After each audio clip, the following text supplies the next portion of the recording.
Hello, everyone, and welcome to today's live broadcast, CTS StemPro HSC Expansion Medium for Cell and Gene Therapies, presented by Abigail Becker, Scientist, Thermo Fisher Scientific. I'm Christy Jewell of LabRoots, and I will be your moderator for today's event. This presentation is brought to you by LabRoots and sponsored by Thermo Fisher Scientific. For more information on our sponsor, please visit thermofisher.com. I would like to remind everyone that today's event is interactive, and we encourage you to participate by submitting as many questions as you want at any time you want during the presentation. To do so, simply type them in the Ask a Question box and click Send. We will answer as many questions as we have time for at the end of the presentation. If you have any trouble seeing or hearing the presentation, click on the Support tab found at the top right of the presentation window, or report your problem by clicking on the Ask a Question box located on the far left of your screen.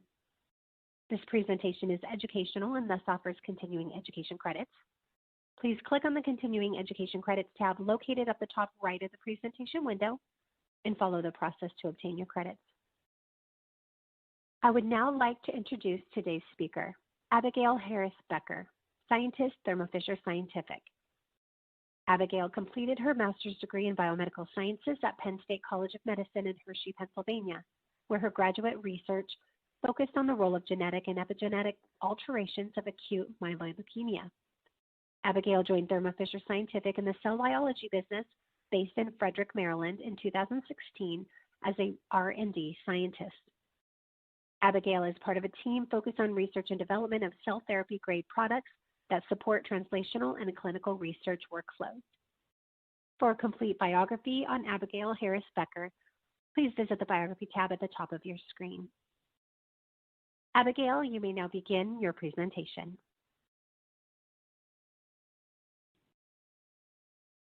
Thank you, Christy. Hello, I'm Abigail Becker, and I work at Thermo Fisher Scientific in the R&D department that focuses on cell and gene therapies. Therapies take life at the enablement stage, but there is a need to build in sustainability to develop these therapies into commercial products that can meet patient demand. Thermo Fisher has the global footprint and a history of providing high-quality technologies and regulatory support that clinicians need as they move to sustainable manufacturing of these new therapies. Our CTS products are developed to help ease the transition from the bench to the clinic. In addition to GMP manufacturing and quality systems, our CTS products provide traceability and regulatory support. Currently, our products are already in FDA-approved therapies and more than 100 clinical trials. One of our most recent CTS products focuses on hematopoietic stem cells, or HSCs. HSCs are self-renewing, multipotent progenitor cells that are found in the bone marrow and peripheral blood and are defined by CD34 surface marker expression. HSCs are of particular interest as potential treatments for blood disorders, immunological diseases, and cancer. HSCs can be genetically modified, for example by transfection or transduction as shown here on the right, and then transplanted into the patient. To provide long-term protection from disease, the modified HSCs must successfully engraft into the patient's bone marrow. In order for HSCs to engraft and repopulate the bone marrow, they must retain their full functionality, proliferation, and differentiation capacity.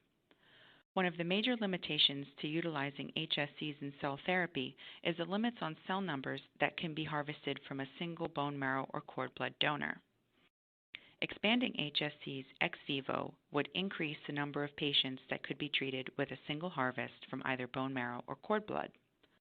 However, ex vivo expansion of harvested HSCs results in rapid differentiation and progressive loss of CD34 expression. Current media systems support the CD34 positive progenitors that provide short-term bone marrow reconstitution. Long-term engraftment requires the true hematopoietic stem cells, which are thought to be CD34 positive, CD90 positive, and the CD45RA negative subset. However, this subpopulation of HSCs is currently not effectively expanded in commercially available media systems.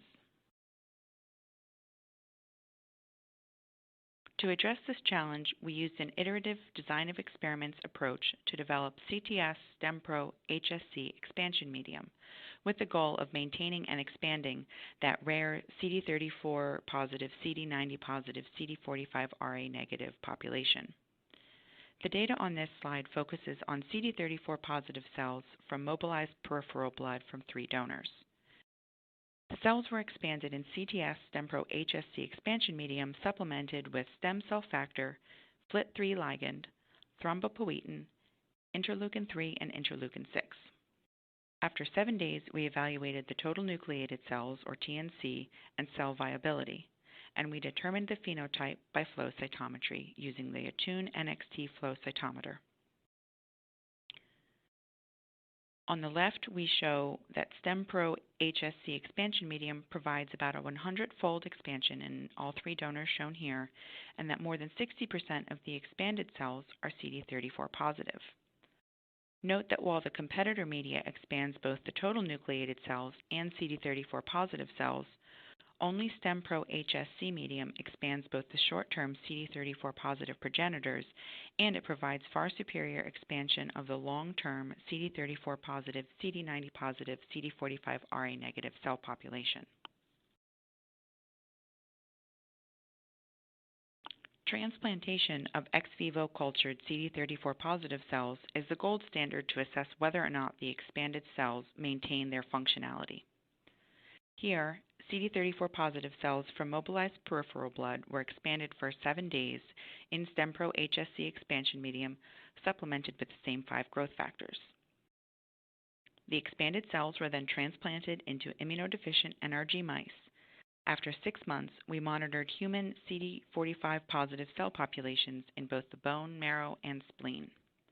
Obviously, you wouldn't expect any human cells in mice, so the presence of any human CD45 positive cells or chimerism indicates that these human cells have persisted at 6 months post-transplantation.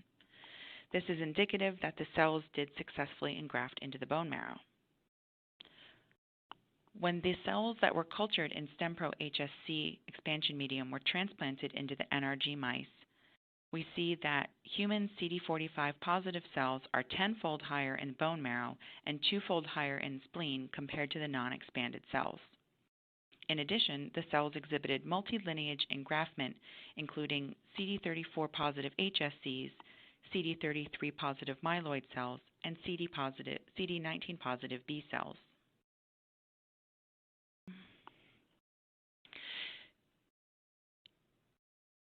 In addition to maintaining the CD34 positive stem cell population, StemPro HSC expansion medium supports megakaryocyte and erythrocyte progenitor cells.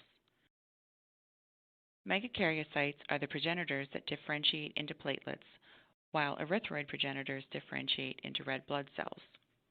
Here, CD34 positive cells from mobilized peripheral blood were expanded for 7 days in StemPro HSC expansion medium supplemented with the same 5 growth factors.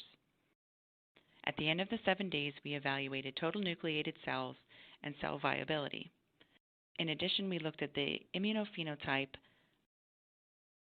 and determined the percent expression of CD34, CD41, and CD71 using the Attune NXT flow cytometer. Here you see a more than 2,000-fold increase of both the CD34 positive, CD41 positive megakaryocyte progenitor population, as well as the CD34 positive, CD71 positive erythroid progenitor population. Here we show CD34 positive cells isolated from the 3 most common tissue sources: 3 mobilized peripheral blood donors, 2 cord blood donors, and 2 bone marrow donors. The cells were expanded in StemPro HSC expansion medium, shown in blue, or one of 2 supplier media. Again, while all 3 media expand the total number of cells and maintain CD34 positive expression, as shown in the top and middle charts, StemPro HSC expansion medium expands both the CD34 positive progenitor cells and provides superior expansion of the long-term CD34 positive, CD90 positive, CD45 RA negative population. I'll move on to methods for genetically modifying HSCs for cell therapies. Here, mobilized peripheral blood CD34 positive cells were thawed and pre-stimulated in StemPro HSC expansion medium containing the same 5 growth factors for 48 hours. Cells were then transduced for another 48 hours with CTS LV-max generated GFP virus at the various MOI as indicated. Transduction efficiency was evaluated by flow cytometry at 48, 72, and 120 hours post-transduction. On the left, the top row of dot plots shows the percent of cells that are double positive for GFP and CD34 at the MOI indicated. The bottom row of dot plots shows the cells that are triple positive for GFP, CD34, and CD90. Moving to the right, the middle two charts show the percentage of cells that express both GFP and CD34, as well as the mean fluorescence intensity of the GFP expression. In addition, all time points and all MOIs showed high viability. Together, this data shows that CD34 positive cells cultured in CTS StemPro HSC expansion medium can be transduced with lentiviral vectors with a 5 to 38% transduction efficiency when using the CTS LV-max system.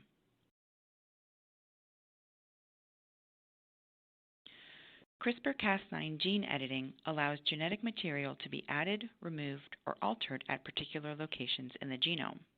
Here, mobilized peripheral blood CD34 positive cells were cultured in StemPro HSC expansion medium prior to neon electroporation for the transfection of true-cut Cas9 protein, guide RNA, and GFP donor DNA. CD34 positive cells cultured in StemPro HSC medium showed approximately 20% transfection efficiency. And as a point of reference, T-cell transfection efficiency with this system is approximately 10%. Here we're showing the percentage of GFP positive cells, CD34 positive cells, and CD90 positive cells as determined using the Attune NXT flow cytometer. The center chart shows that CD34 positive, CD90 positive cells are present in the GFP positive population, demonstrating that these long-term HSCs are permissible to gene editing using this system. The far right panel shows the in vitro colony forming assay of GFP positive cells. Here we're showing that this resulted in granulocyte and macrophage colonies designated as white colonies here, as well as erythroid or red colonies. This indicates that the functional capacity of the cells has been maintained following electroporation. In summary, CTS StemPro HSC expansion medium was developed for cell therapy applications with regulatory compliance in mind. It is a serum-free, xeno-free, cGMP manufactured media system that is supported by a drug master file and regulatory support file to assist our customers in global regulatory filings and approvals. The media system expands CD34 positive cells from the most commonly used tissue sources and enriches for the rare CD34 positive, CD90 positive, CD45 RA negative subpopulation. It maintains HSC functionality and differentiation capacity and enables the expansion of CD34 positive, CD41 positive megakaryocyte progenitors and CD34 positive, CD71 positive erythroid progenitors. In addition, it facilitates engraftment in an animal transplant model and is compatible with gene editing and transduction workflows. Additional data and information can be found at thermofisher.com/StemPro HSC. Thank you for your attention, and now I'd like to open it up for questions.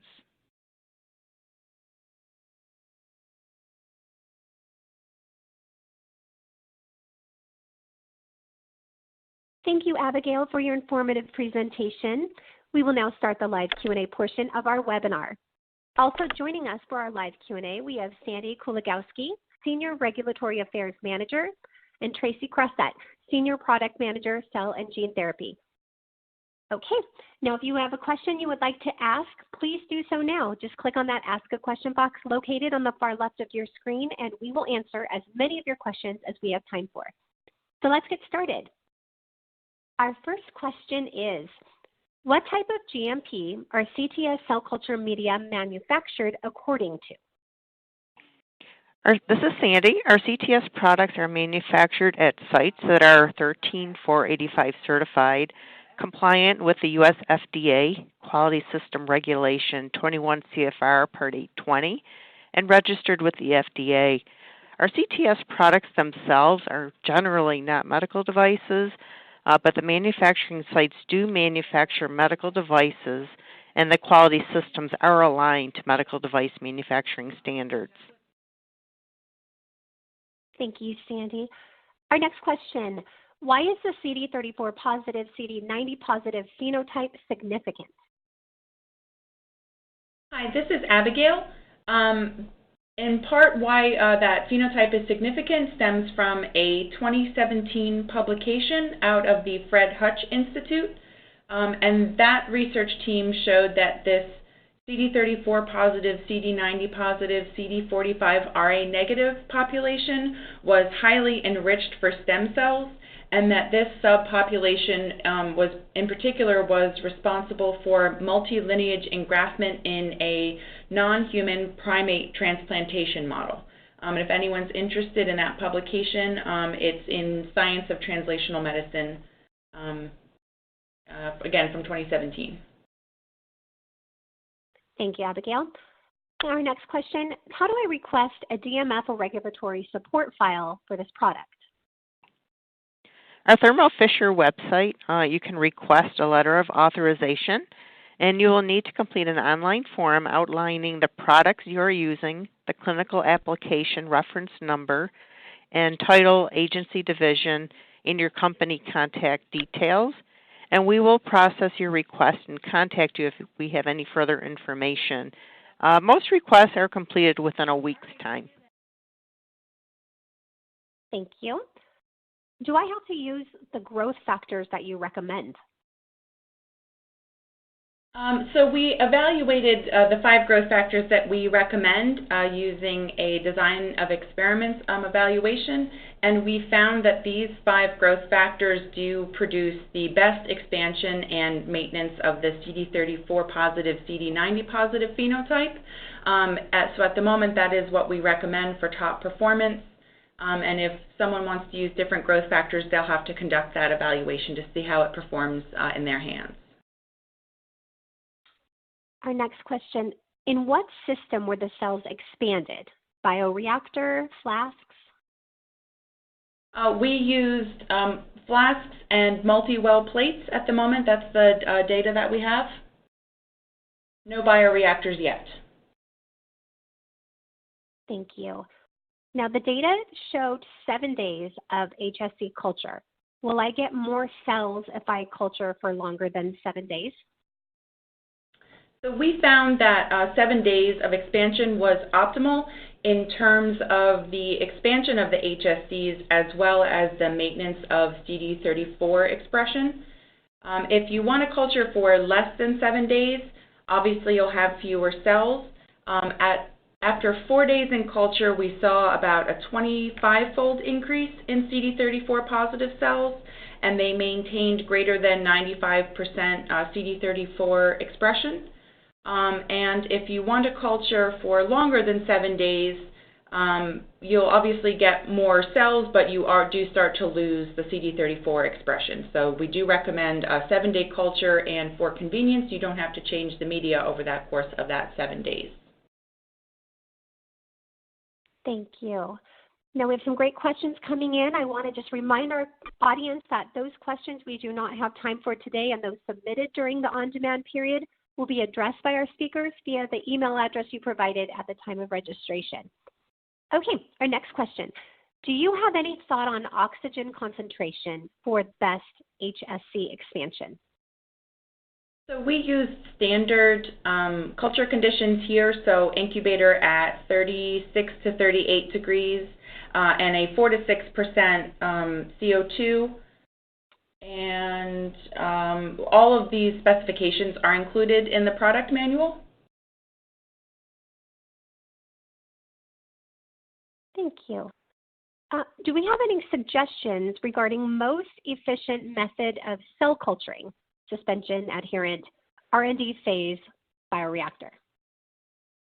So all of the cells that we showed data for, so the HSCs from mobilized peripheral blood, cord blood, and bone marrow, that was all suspension culture. In terms of bioreactor work, we have not completed that yet. We are looking at closed systems, including, like, let's say a finesse, bag and the Terumo quantum, but we have not generated that data at this time. Our next question, what is the format of the media? So the media comes as a kit. It's a basal media that you store at 4 degrees and a 50x supplement that is stored at -20.